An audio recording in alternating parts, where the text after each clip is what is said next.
Welcome to Utah Stories Top 5, where we scour all of the top headlines of the day and sift through all of the spin and clutter and present to you the most important and pressing headlines, saving you countless hours. I'm your host for today, Allegra Zukowitz, and on today's Top 5, we have Utah influencers Ballerina farm to request annexation into commas.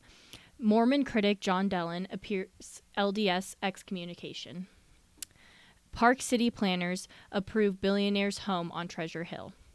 Unmasking the fast-moving pig butchering scam hitting Utah. And Franke Jodi Hildebrandt to be sentenced today in child abuse case. But before we get to our headlines, be sure to smash that like button and subscribe to our channel. And today's episode is brought to you by Utah Stories Magazine. Do you know that just for $3 a month, you can have Utah Stories print magazine delivered right to your door? Utah Stories has been in print for nearly 20 years, and the reason people still love reading it on paper is that it is a very unique and fun, tangible way to experience the world around you. Screens might be taking over our consciousness, but print media will never die. Why? Because print offers a way to connect you in a real-world manner. Let's not undermine our real-world communities, believing that somehow online communities should replace them. Utah Stories is your connection to the real world. All right, let's dive into our first headline and story. Utah influencers Ballerina farm to request annexation into commas. The owners of the internationally known Summit County farm are proposing a store and creamery with a storefront on State Route 248, according to the Tribune. Hannah Nealman, who goes by the name Ballerina Farm on social media, depicts her life on this farm with her husband, and millions watch every day. The store is planning to have butter, ice cream, and other meats and goods to buy. Nealman's husband said, quote, "In the summer when the weather's nice, people will just come out and sit on the picnic table and have an ice cream cone," he told KPCW. Alrighty, moving on to headline number 2. Mormon critic John Dehlin appeals LDS excommunication. Mormon blogger and podcaster John Dehlin, who was excommunicated for apostasy from the LDS Church on February 9th, has filed for an appeal to the faith-governing First Presidency, claiming the action was a flawed and unfair process, according to the Tribune.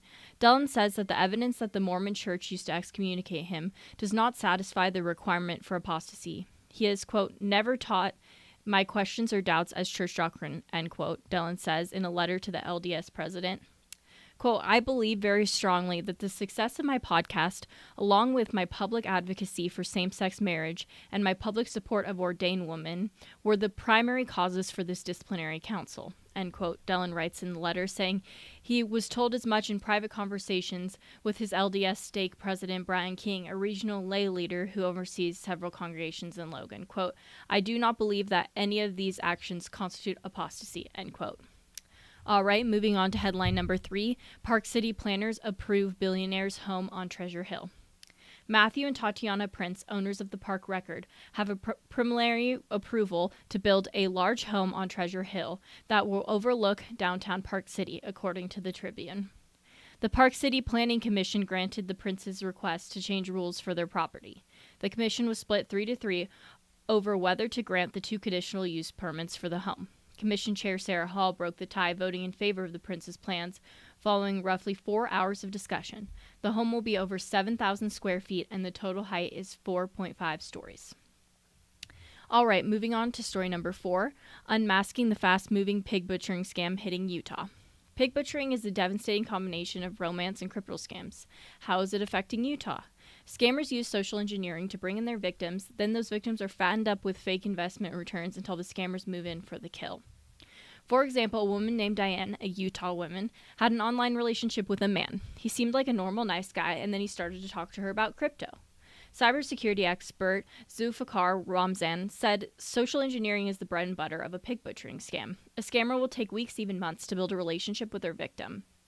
Once that trust is established and developed, then and only then do they actually begin the scam portion of the show, so to speak. The scam portion includes an online trading platform where the victim can log in to see live market data and watch their investment grow. It's all been faked. Diane, the Utah woman, lost $187,000 to a scammer, so be careful, Utahns.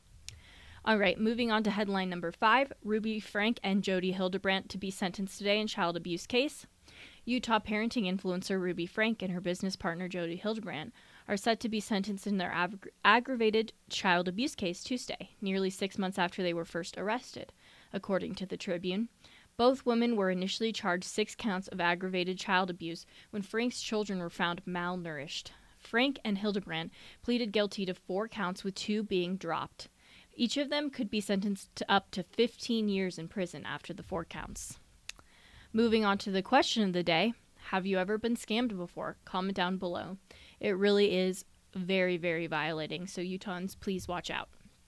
Moving on to the adventure of the day, Utah Stories is giving away tickets to Michael Now at the Stateroom on February 23rd and the Motet at the Commonwealth on February 23rd. So please comment down below if you want to get tickets to the concerts. They're super fun and super exciting.